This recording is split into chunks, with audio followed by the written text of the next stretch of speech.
She had a laugh so contagious, people couldn't help but fall in love with Hannah Wilson. Everybody always called it the Hannah Wilson laugh and just would do whatever they could to get her to laugh.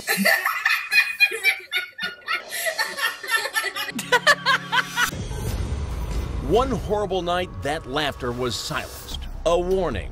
The crime scene photos are disturbing and paint a terrible picture of what happened to Hannah here along this lonely country road. The day that Hannah was killed is the day that will be seared in my memory forever.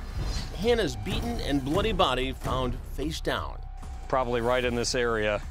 But what Hannah did in those last few precious seconds of her life may help police catch a possible serial killer. I've often said, selfishly, why didn't you take somebody else's daughter that night? When Robin Wilson sent her oldest daughter Hannah off to the University of Indiana in Bloomington, she was a little more nervous than the typical college parent. It always bothered me from the very beginning how unsafe the street was that Hannah lived on. The street was so dark you could not see the hand in front of your face. In the light of day, Bloomington looks bright and friendly, filled with studious kids. But the quaint college town has a dark secret. Beautiful young co-eds keep disappearing off the streets. At least 2 have turned up dead. It was 2000 when 19-year-old freshman Jill Berman disappeared. Her skeletal remains found 3 years later. She was killed by a single gunshot wound to the head. John Myers II was convicted on a mountain of circumstantial evidence and sentenced to 65 years in prison. And then there's Lauren Spierer. We just need Lauren. We need our daughter. We covered the story of the petite blue-eyed blonde who went out for a night of heavy partying with some buddies at this Bloomington hotspot, Kilroy's. She was last seen alone at this intersection in the wee hours of the morning. Bloomington police have never made an arrest, and Lauren is still missing. Lauren, I love you, honey, and I can't wait to hold you in my arms and give you a hug and a kiss. Hannah knew all about Jill and Lauren.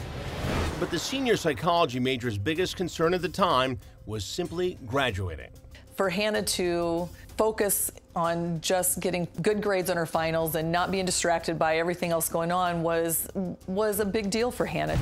Just days before taking her last college exam, Hannah made a surprise visit home to check on her sick cat, Mac. It turned out to be the last time Robin would ever see her daughter. She kissed me goodbye, she kissed Mac goodbye, and the last words I said to her was, just don't get in a car wreck, because it was raining. And I said, if you're late, you're late. Nothing is ever that important. Just stay alive. Hannah ended up acing her exam, a cause for celebration.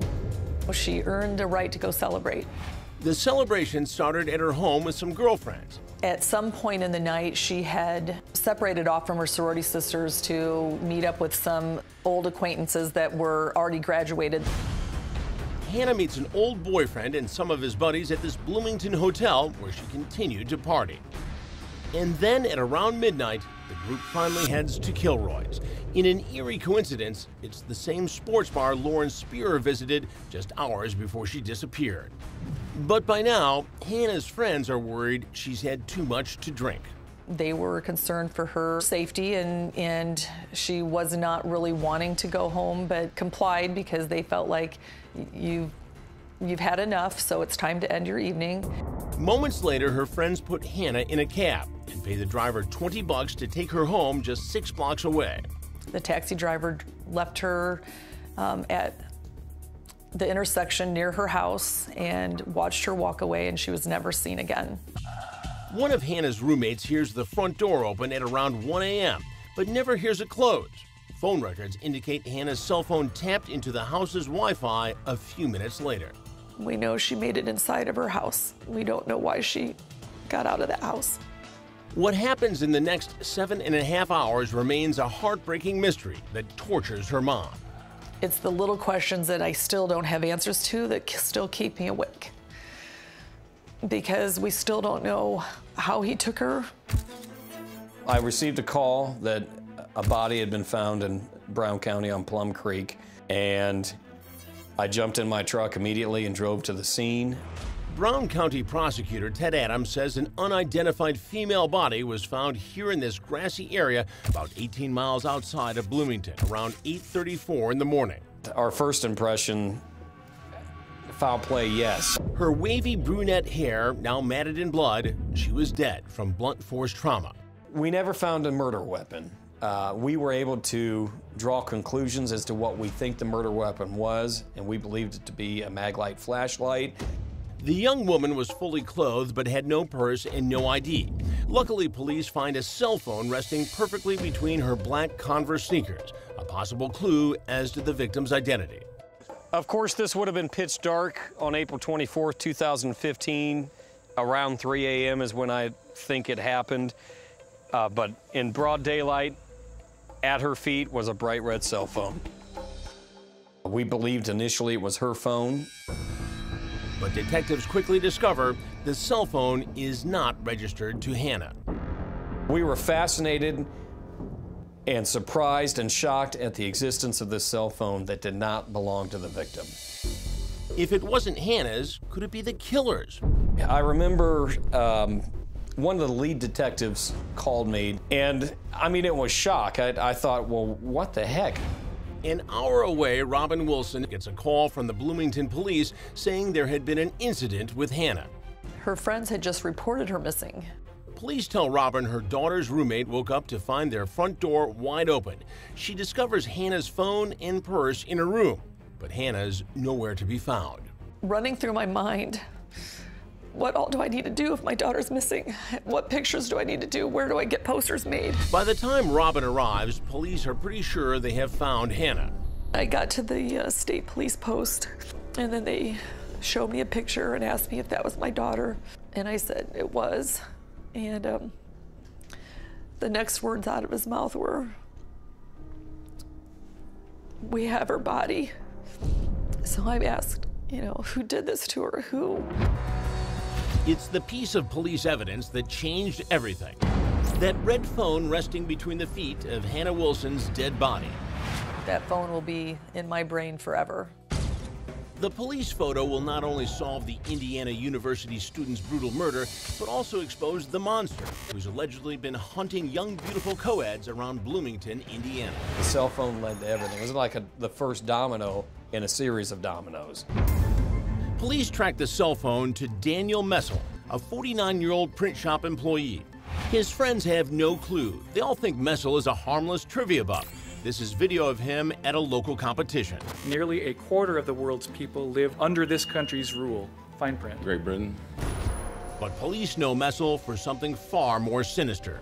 Daniel Messel has an extensive violent criminal history, specifically against women. He actually went to prison for using a 2x4 on his grandmother and hitting her in the head. When cops pull up to Messel's house, they find his gray Kia Sportage packed, and Messel is about to load one last bag.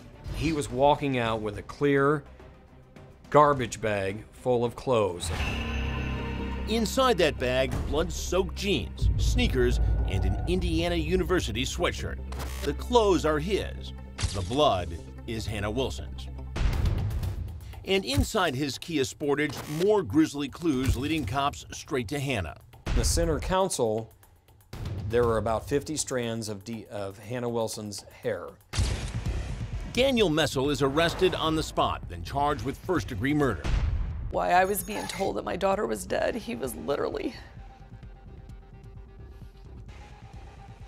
not very far away from me in the same building, getting processed. Robin Wilson and her youngest daughter, Haley, sit in court every single tortuous day. Robin says it was like looking into the face of the devil. It was a feeling when you look at those eyes, you were looking into the soul of pure evil. And it was, it rattled me. Prosecutor Ted Adams lays out a timeline showing how the lives of Hannah Wilson and Daniel Messel were on a collision course that terrible night. So we believe sometime after 1:05 and before 2:58 a.m. That these two individuals that had no known connections met. While Hannah is out partying with her friends, police trace Messel to Yogi's bar. A security camera captures Messel right here with a buddy waiting for a table. They played trivia for 2 hours. They checked out, and we think it was around 11:30 p.m. Just after midnight, Hannah and her friends end up at Kilroy's Sports Bar, just a few blocks down from Yogi's. By now, Hannah's had a tad too much to drink, so her friends call a cab to take her home. Just down the street, another security camera captures Messel cruising up and down Bloomington's main drag in his Kia Sportage. Adams believes Messel was looking for easy prey, a young co-ed who'd had too much to drink. We had him just kind of rolling around Bloomington all that early morning. Now, in this never-before-released video, right there inside the cab is Hannah Wilson. And then in a chilling split second, right here, look who's following close behind. It's Daniel Messel in his Kia Sportage. Ted Adams believes he followed Hannah home. I think at some point she realized her license was missing, and she walked out of her house to see if she maybe dropped it out there. It is my belief that Daniel Messel either offered to help or offered to give her a ride back to the bar, and I think that's how those two individuals met. Adams says blood evidence inside Messel's SUV tells its own chilling story about what happened next. It is my theory that he somehow knocked her out in the Kia Sportage. Adams believes Messel then drove Hannah, still unconscious, toward a remote, cavernous area about 18 miles outside of Bloomington, but ran into an unexpected roadblock. A bridge was out. I think Hannah had regained consciousness and was fighting. There he pulled quickly into this lot because he had to defend himself from the onslaught of Hannah trying to escape that vehicle. There was no indication of DNA or blood spatter on the passenger side, and that's why I think he had drug her over the center console onto the ground and killed her there. And at her feet was the bright red cell phone. I would like to know what went through his head when he realized at some point that he did not have a cell phone. Because at some point that has to be an oh my gosh moment. And luckily that was the key to knowing who did it. Although no murder weapon was ever found, that phone Hannah was able to strip away from Messel in her last dying moments was all the evidence a jury would need to find him guilty of first-degree murder. As Hannah's murder trial played out on the local news, Hannah Wilson was here at this bar. Something else shocking began to happen. Young women started coming forward with allegations of stalking, assault, and rape. And they all pointed at just one man, Daniel Messel. There was a house of female college students that were terrorized by a person they believed to be Daniel Messel. And the latest bombshell, an Indiana University law student is now accusing Messel as the man who attempted to rape her. And now, police tell Crime Watch Daily, a DNA profile recovered from the evidence in that case is consistent with the DNA profile of Messel. He's been charged with attempted rape, but has not entered a plea. Which leaves many wondering, are there more Daniel Messel victims out there? To think that a 49-year-old man decides to stalk and kill somebody for the very first time. In my opinion, I feel like Hannah was probably not the first. Prosecuting attorney Ted Adams is now breaking news to Crime Watch Daily. Adams suspects Messel is also involved in one of the most famous current missing persons cases in America, Lauren Spierer. She too disappeared from IU. His MO would fit what happened to Lauren Spierer. Lauren Spierer vanished in 2011. These haunting images show Lauren walking out of her apartment and into the dark at this intersection, just blocks away from where Hannah Wilson was abducted. Attractive young female IU students. They were both consuming alcohol, that she was in and around the same, I'll call it an 8-block radius of where Hannah Wilson was plucked out of. Adams also sent Crime Watch Daily these letters, 23 pages from a man named David Hayden, who claims he helped Messel move Lauren Spierer's body. Adams believes Hayden and Messel did prison time together in the 90s. In one of the letters, Hayden writes Lauren's body was, quote, dressed in black stretch yoga pants, white shirt, and dark thong, no bra, and several rings on one hand. Chillingly, the last picture of Lauren shows her wearing similar clothes. Messel denies knowing Hayden or Lauren Spierer. He wrote a letter to a judge saying, "The people that investigated the case know I had nothing to do with it." That was not part of the Lauren Spierer investigation. Well, I know that Daniel Messel was a person of interest, but I have no idea where that investigation stands as of today. Daniel Messel is sentenced to 80 years behind bars. Hannah's mom, Robin, now has some peace knowing her brave young daughter put him there and truly believes Hannah lost her life fighting to save others. By putting up the fight that she did and causing his cell phone to been left at the crime scene, we have a killer off the streets and may have saved many other innocent girls.